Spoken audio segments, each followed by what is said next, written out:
Salut à tous et bienvenue sur la chaîne Bodytime. Moi c'est PJ et aujourd'hui dans cette vidéo on va parler de la cellulite de l'aspect peau d'orange. Donc c'est tout simple, je vais vous donner notre conseil pour pas avoir ce petit souci aspect peau d'orange. Et pour ça il vous suffit d'arrêter de manger des oranges. Et voilà, si vous voulez pas avoir l'aspect peau d'orange au niveau des cuisses, ne mangez pas d'orange.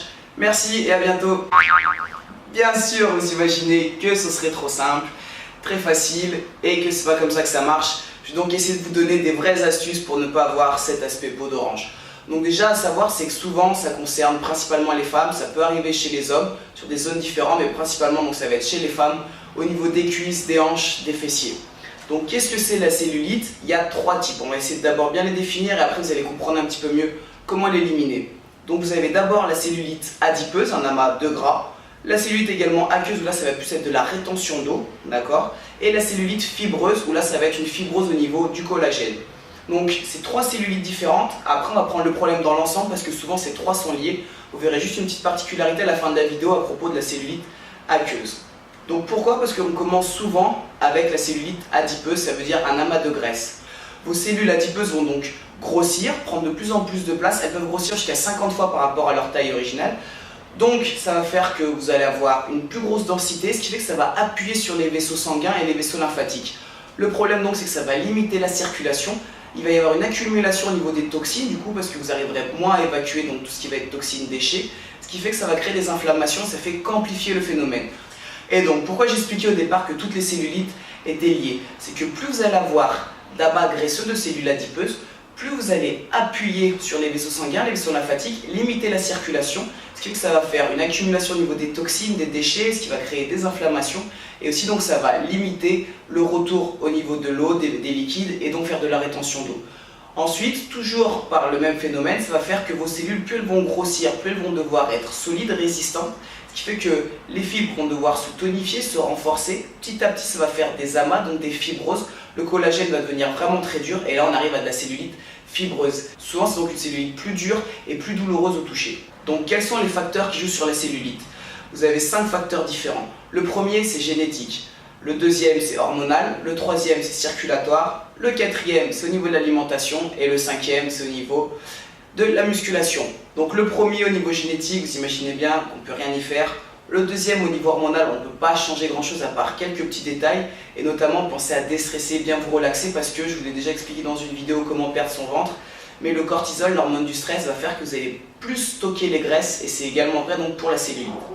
Ensuite, au niveau circulatoire, je ferai une vidéo plus précise, comment avoir les jambes un peu plus fines, comment avoir un meilleur retour sanguin et lymphatique. Mais vous allez voir que ces conseils dans cette vidéo sont aussi valables donc pour tout ce qui est cellulite aqueuse. Et bien sûr, le quatrième et le cinquième facteur, c'est là où on va jouer donc l'alimentation et le sport avec la musculation.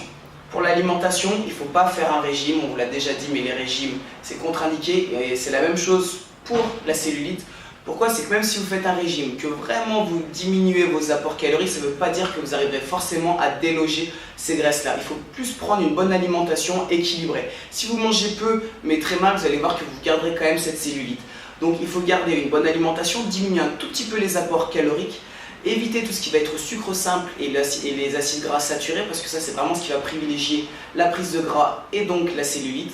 Donc adapter une alimentation saine, équilibrée et en parallèle bien sûr il va falloir faire du sport, se tonifier, se renforcer, se muscler. Donc on entend aussi souvent pour pouvoir perdre du poids, pour pouvoir consommer du gras, il faut faire des efforts longs, au moins 45 minutes sinon ça ne sert à rien. Comme on l'a déjà dit plein de fois, bien sûr, c'est faux. Et au lieu de faire des efforts longs et peu intenses, type cardio, plutôt orientez-vous sur des efforts intenses, comme des squats, des fentes, du gainage, des pompes pour consommer un maximum de calories, vraiment augmenter votre métabolisme. Et en plus, vous avez, comme vous l'avez pu voir dans la vidéo d'Alex, l'afterburn effect, ça veut dire que vous augmentez votre métabolisme même au repos.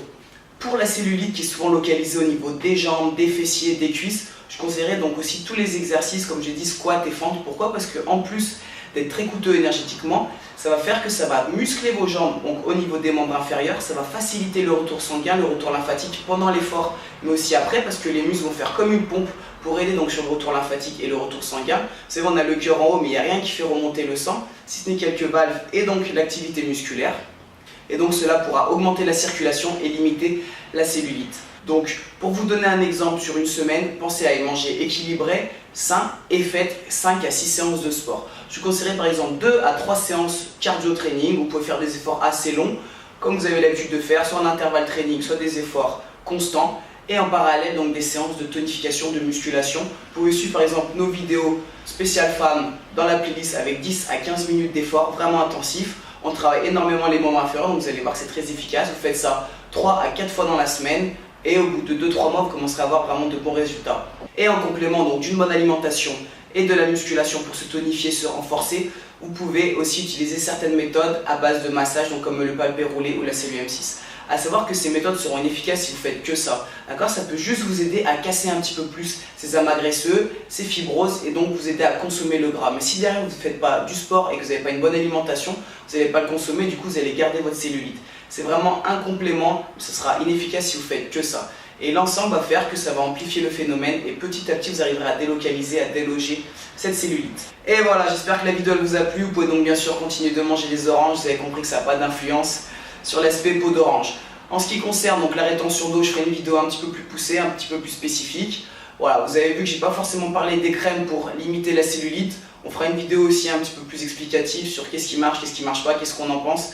Mais en gros, sur la cellulite aqueuse, ça peut être intéressant. Par contre, sur la cellulite adipeuse, si c'est des amas de graisse, honnêtement, la crème que vous allez passer dessus ne va pas vous aider à délocaliser la graisse à cet endroit-là. Et pour plus d'infos, de photos, d'astuces, de conseils, pensez à nous rejoindre sur les réseaux sociaux, Facebook, Twitter, Instagram, Google+. Bientôt notre site aussi bodytime.fr avec le forum, vous aurez tous les sujets que vous souhaitez, on essaiera de répondre à un maximum de personnes. On se dit à très vite pour de nouvelles vidéos, de nouveaux entraînements et surtout d'ici là, gardez l'orange!